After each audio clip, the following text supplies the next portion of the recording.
Hey guys, welcome to 2017 Major League of Eventia. I am so excited. The best teams of Eve Sports are here, duking it out in 2017 for some great prizes. We'll talk about those later because we have already got our first fantastic match of the night. It's going to be Team CleverGirls in the red versus Team Phalanx in the blue, casted by Reload and Suturnia. I'm going to hand it over to them.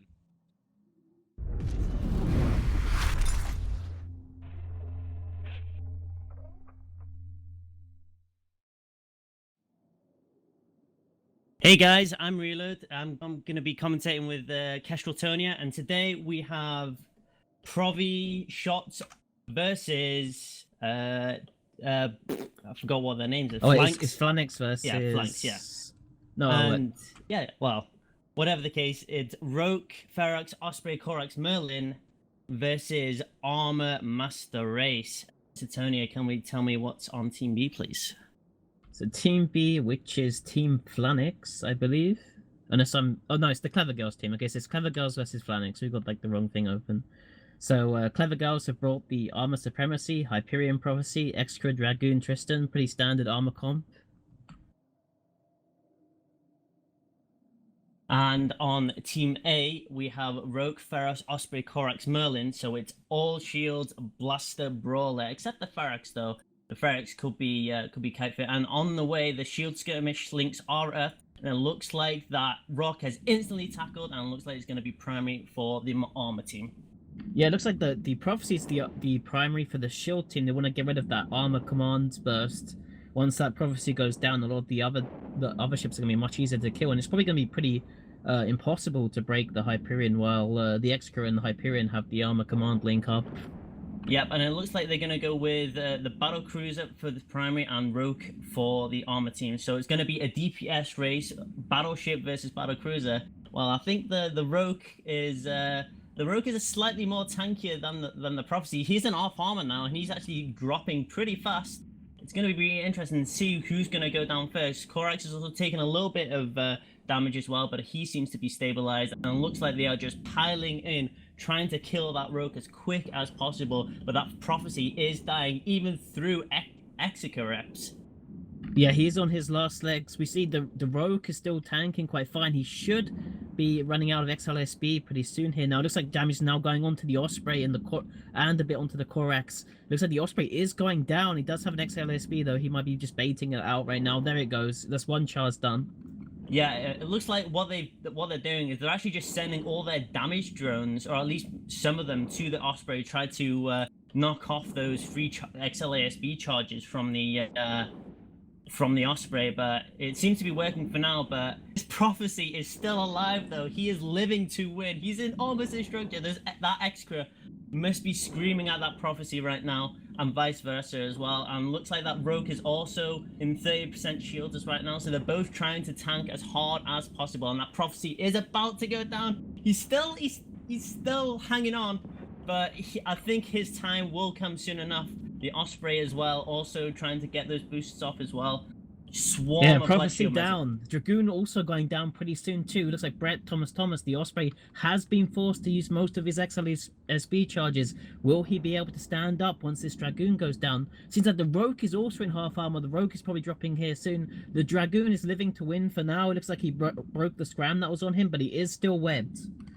Yep, and looks like the Dragoon is stabilizing for now. The X-Courage probably having a crazy time with the Dragoon pilot right now.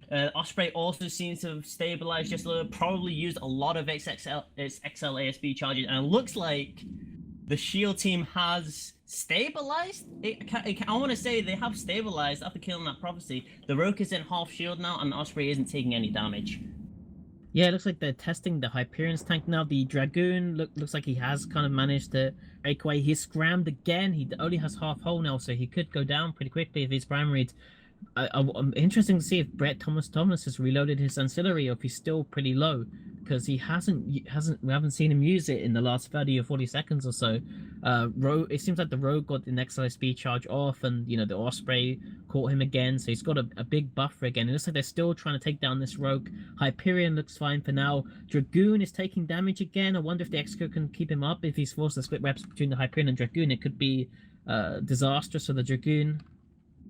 Yeah, I mean, it looks like it's just gonna be pretty much like a sit and tank and wait type of deal, because they know if they keep this extended engagement going, I think armor will ease out, because obviously armor reps tend to be a bit more stabilized, and obviously they don't have to rely on an XLASB that much. But looks like the Osprey is taking a little bit of damage now, but it's probably just from random drones.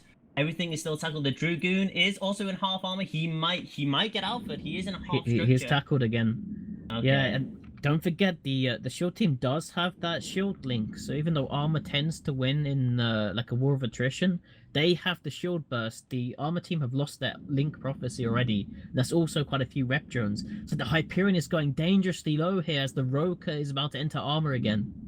Oh, it's gonna be so close. The Osprey as well. Also, he's in half shield. The Dragoon also is like. It looks like this Executor has to split his reps between the Dragoon and the Hyperion. He has to sacrifice all of his reps to either rep all the Hyperion or rep all the Dragoon. And it looks like he's gonna try and just rep the Hyperion as much as possible. Rep all the Hyperion and or rep all the Dragoon. And it looks like he's gonna try and just rep the Hyperion as much as possible, as that Dragoon is almost about to die. But so is the Rock though. He's actually 5%. Oh, he's boosting now. Dragoon down. Hyperion's gonna go down pretty soon here. I don't think they're gonna be able to kill the Rogue in time. Oh, the Rogue is briefly going into structure. The Hyperion's still taking structure damage. Oh, this is a really good match. Hey, right now, this Rogue has to overheat everything. This entire shield team has the to overheat. Hyperion has He's 1% in 1% structure. Come on, and he's down. And it looks like it's Tristan Execura versus the entire shield team. That fucking Rogue living to win. No doubt right there. Yeah, it looks like CleverGirls are going to be taking the win here. I want to see how many charges that Rogue has. He probably doesn't have any. If maybe he got a reload during the initial engagement. Tristan tackled as well as the Executor, so it's going to be cleanup for the shield team right now. But wow. That was actually surprisingly close, come to think of it. It didn't look close, but it was very, very close. Yeah, there was a few really clutch moments there. I think it could have gone, either way.